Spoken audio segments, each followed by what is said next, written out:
Hey, what's going on, guys? You're watching All the Way Up Crypto with your host, Aaron. Those of you that were holding Litecoin, did you get a little excited there on Saturday? A little, whoa, we're gonna run. And then we pulled back. You know what I think that is? You know what I think that is? I honestly think somebody's saying, hey, come buy me. Come buy me before I double.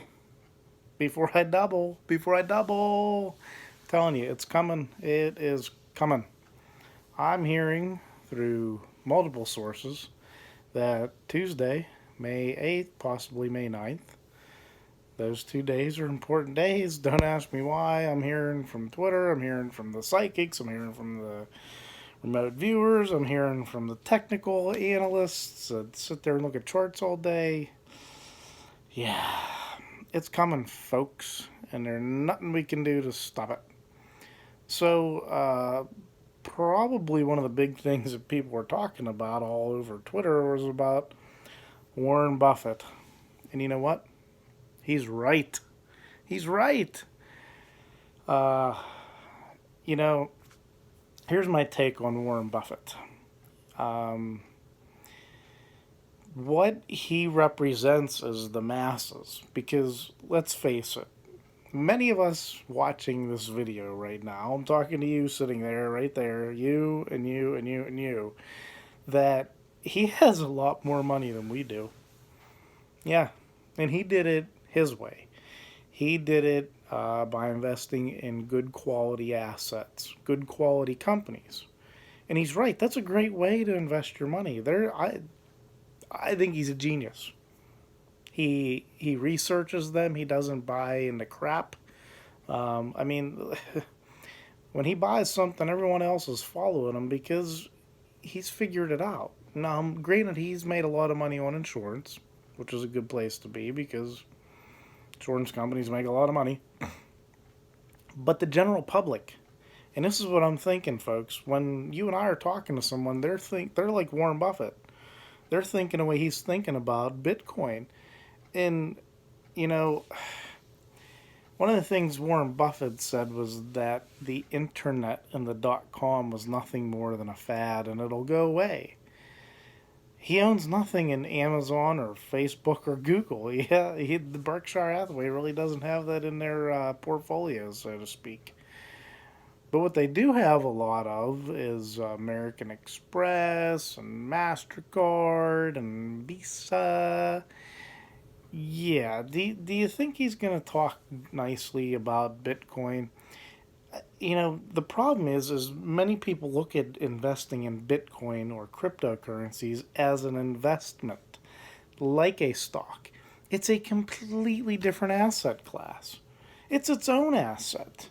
It's not anything like what people are trying to make it out to be. Sorry, I'm trying to adjust my camera here. Okay, that seems a little bit less lopsided.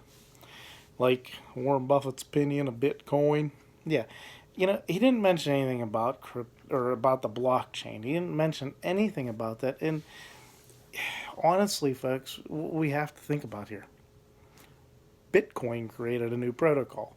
Just as the World Wide Web was invented, the IP addresses, the Internet Protocol, TCP, the HTTP, HTTPS, all that stuff was protocols to make the Internet work. We're adding a whole nother layer onto it, but it was Bitcoin that created this.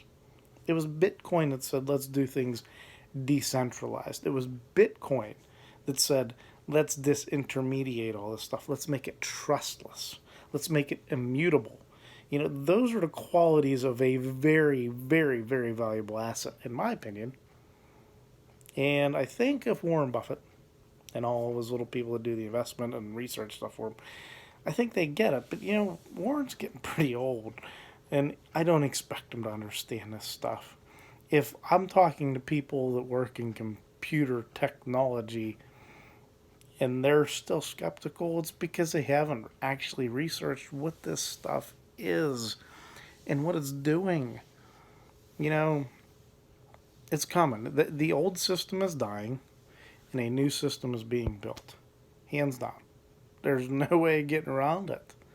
Uh, and if you can't see that, then I'm sorry. I mean, the fact that Morgan Stanley and Goldman Sachs, their customers, hey, we want access to crypto. And by the way, that's probably who's going to be buying a lot of crypto here in the next couple of days. So pay attention to that. Yeah, I don't know. Here's what I'm going to suggest that you do when you're talking to people, about this stuff. And we have to educate them. The more the masses educate, the more we educate the masses, the more adoption comes on, the better it is for everyone. For everyone. Prime example. I was so ready to flip out on the bank today. You want to know why? Because you can write a check and it's not verified when you write the check. So, but I set up bill pay to pay my landlord, and they pulled the money out of the wrong account. Like they give us three accounts at my bank, and rather than taking it out of the spend account, they took it out of the reserve account, and then they gave me non-sufficient funds. But I had plenty in my spend account, so I got hit with non-sufficient fund fee, overdraft fee, $37. My bank credited me that because they knew it was their mistake. But my landlord, because the check bounced, their bank charged them $25. Oh boy, yeah. So then my landlord says, "We're charging you $25, Mr. Aaron." I said, "Well, that's not fair. It wasn't my fault." So I go to my bank and I say, "You made a mistake and now I'm getting charged $25. Oh, hold on. We can only reimburse you things that we gave you a fee for." Oh, oh. I wanted to turn around and say, just like the money I deposited here the other day, you loaned out 90% of it. You can't cut me a break on 25 bucks?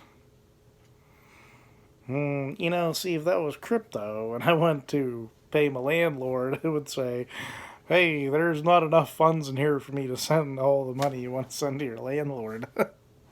No fees. No, the fees get charged when I send it. Small fee, minimal fee. Like, this system, I can't wait till this old system is no longer the majority of how we do things. We're all going to be so much better. We're going to get out of debt. Folks, here's what you got to understand. I'll back up what I'm going to tell you based off of biblical principles. It's talked about intensively in the Bible that you are a slave to debt. You are a slave to debt. Fiat, unbacked fiat based money is all premised on debt. We're slaves. Duh. Wake up. Cryptos will free us from that slavery. I can promise you that. And the good that will come out of this is way better than, oh, we got to do AML, anti-money laundering, and know your client, and SEC, we got to make sure people that aren't accredited investors, make sure that they're not investing in something that can make them money. Come on now. Whatever. Anyway, that's my rant about Warren Buffett and some regulation stuff. But do everyone a favor. Explain to them. Maybe put some things into perspective. Don't talk exactly about crypto. Say, have you thought about what could happen if the banks collapse again? And you can't get your money out. Because it's not... You don't have access to it. The banks will be like, oh, you can only take out $100 a day because we only have 10% of what we're supposed to have here. Sorry. Where's the rest of it? Oh, well, it's in Billy Joe's house and Sue's car, and nobody owns anything. We kind of own it, but we don't. Who knows? Kind of bring it up in that fashion, and then when you say, well, doesn't that make you realize that all of our money is based off of debt? And then maybe you start into the cryptocurrencies as you own your money and you're not, it's not being loaned out. It's yours. And it's deflationary instead of inflationary. That the more people that go to use that crypto, the more valuable it becomes because it's a finite, scarce asset. Okay? Just a little tip. All right, I'm out. Nice chatting with you guys. Probably got some more videos coming up. Peace. Keep on keeping on with your crypto, and God bless.